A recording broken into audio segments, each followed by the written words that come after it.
A novel hotel is open in Cambodia where guests spend the night in tents floating on a river.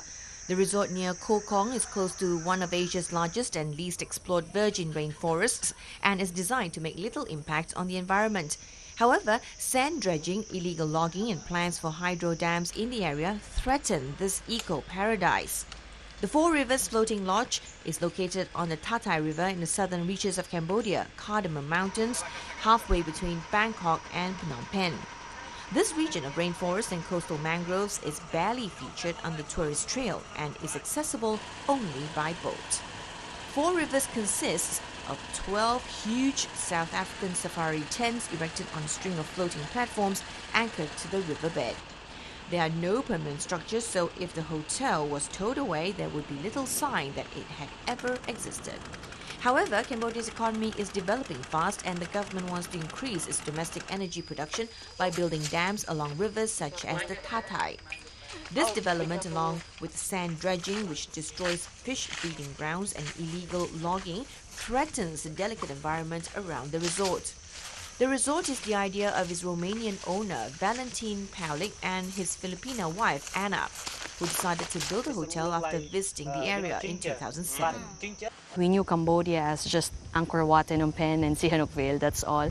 So when we saw Koh Kong, and this specifically Tatai, and this spot here, it has just amazed us, and we have decided then, right then and there, this was in 2007, that we would like to do something here.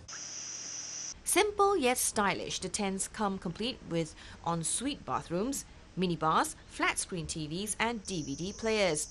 A central pontoon carries a small library, bar and restaurant. The aim at Four Rivers is to make little impact on the environment. 12 hours of electricity is generated daily from solar panels, with the rest from generators burning biodiesel. There is a sophisticated water filtration system that collects and recycles used water before pumping it back into the river. The use of wood is limited and modern composite materials have been integrated in the construction. Maintaining a hotel in the middle of a jungle is a constant challenge, says Anna. The extreme humidity is actually challenging all the structures here. It makes everything rust.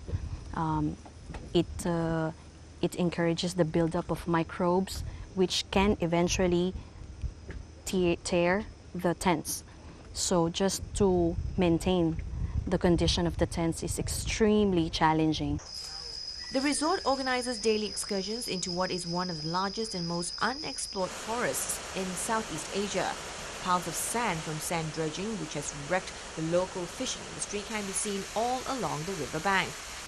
The dredges churn up the riverbed, destroying fish breeding grounds and causing the riverbanks to collapse. For now, the large sand dredging boats have moved on from Tatai, leaving only small local operators, but they may return.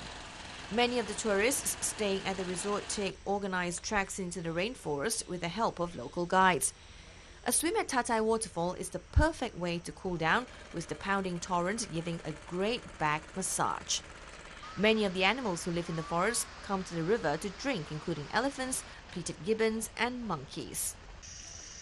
Yexi Lara Solo from Mexico City is staying at the resort, taking time out from a busy schedule managing a restaurant in Singapore. Sunsets are often spectacular at Tatai, and they highlight the beauty and fragility of the environment. The weather in Cambodia is excellent in December, with very little rain and with average temperatures hovering around 26 degrees Celsius.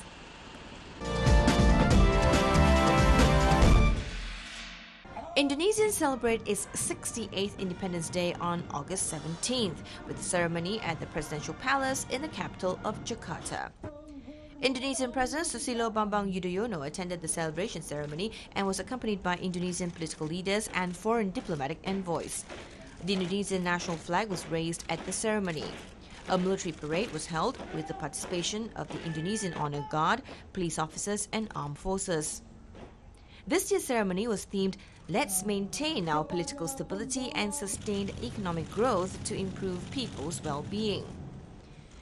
As a tradition, the Indonesian government reduces penalties of prisoners in the country on the National Day. This year, at least 67,349 prisoners receive abatement from penalty, with 2,197 having been released and others receiving commutation of 1 to 6 months in their prison terms. Indonesia proclaimed its independence on August 17, 1945, after Japan's surrendering.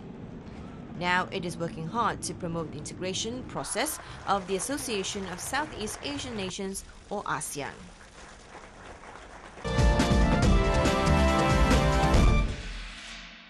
Thais of Chinese descent across Thailand celebrate the Hungry Ghost Festival to worship their deceased ancestors. With a large Chinese descent population, rituals and celebration for the festival, called Sart Chin Day in Thai, are common sights in Thailand. People hold worshipping ceremonies at home and shrines dedicating to deities and their ancestors. Offering food in ceremonies is a way to make merit on the Ghost Festival, when the three realms of heaven, hell and earth open up for a whole month so that spirits can roam the earth. A Chinese god shrine in Chiang Rai's Muang district was crowded with devotees. In Pichit town, temporary altars can be seen at almost every house and building in central commercial quarter. After morning ritual at home, people brought offerings to a shrine of revered gods and goddesses to continue their tradition of homage and asking for blessings. The Chinese festival is on the 15th night of the 7th lunar month, when ghosts and spirits, including those of the deceased ancestors, come out from the lower realm. In southern Songkhla city, the main site for deity homage paying is the city pillar shrine. People carried food items including pork, duck, chicken, fruits and sweets, as well as incense and candles to worship sacred beings. Ghost Day is also celebrated in Chinese community throughout Thailand, in which ghosts and spiritual beings, including those of the deceased ancestors, come out from the underworld in the 7th lunar month of the Chinese lunar calendar.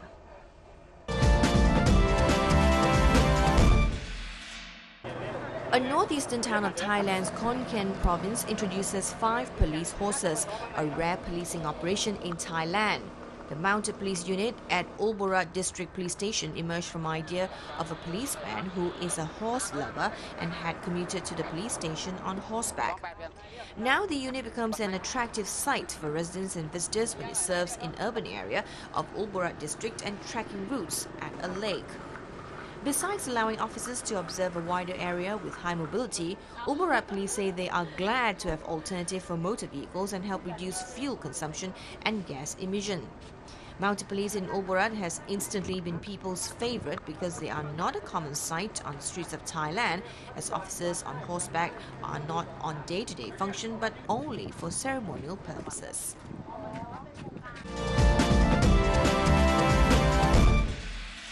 Thailand's Chiang Mai city holds an annual International Lantern Festival 2013, featuring colourful lanterns from many countries displayed in the world's famous landmark settings. Hundreds of lanterns illuminate the old city walls in the week-long festival to celebrate the international symbol of auspiciousness. Mock-up world's important structures like the Statue of Liberty and Sydney Opera House give special international atmosphere to the festival. Illuminated sculptures from China, India, Japan, Sri Lanka and Thailand are the highlight of the event.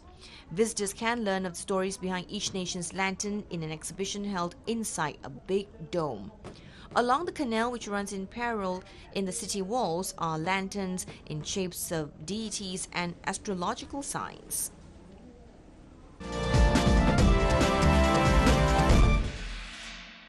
Angry farmers tear down a fence and destroy an experimental rice paddy in the Philippines. They say the genetically modified rice could contaminate their own crops and put them out of business. But scientists at the International Rice Research Institute believe that golden rice will provide millions in the developing world with a much richer diet. Institute spokesman Bruce Tolentino says the rice is genetically modified with beta-carotene, which boosts its vitamin A content. In vitamin A enriched rice, what the scientists did was to select 3 genes out of roughly 30,000 genes in a rice plant. They just took 3 genes and transferred those from corn into rice. You cannot do that with traditional breeding, but with advanced biotechnology, you can do that. The institute says the golden rice is still under development, but that local authorities are gathering data for submission to government regulators who will assess its safety and value as a food crop. Trixie Concepcion from the Earth Island Institute says there is plenty of options to fight malnourishment. Golden rice, she says, is about nothing more than corporate profit.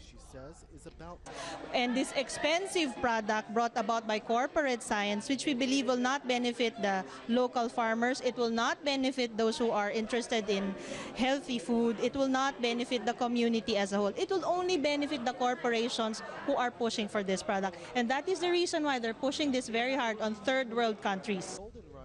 Critics also say that golden rice and other bioengineered foods are dangerous because the long-term effects of genetic modification have not been fully investigated.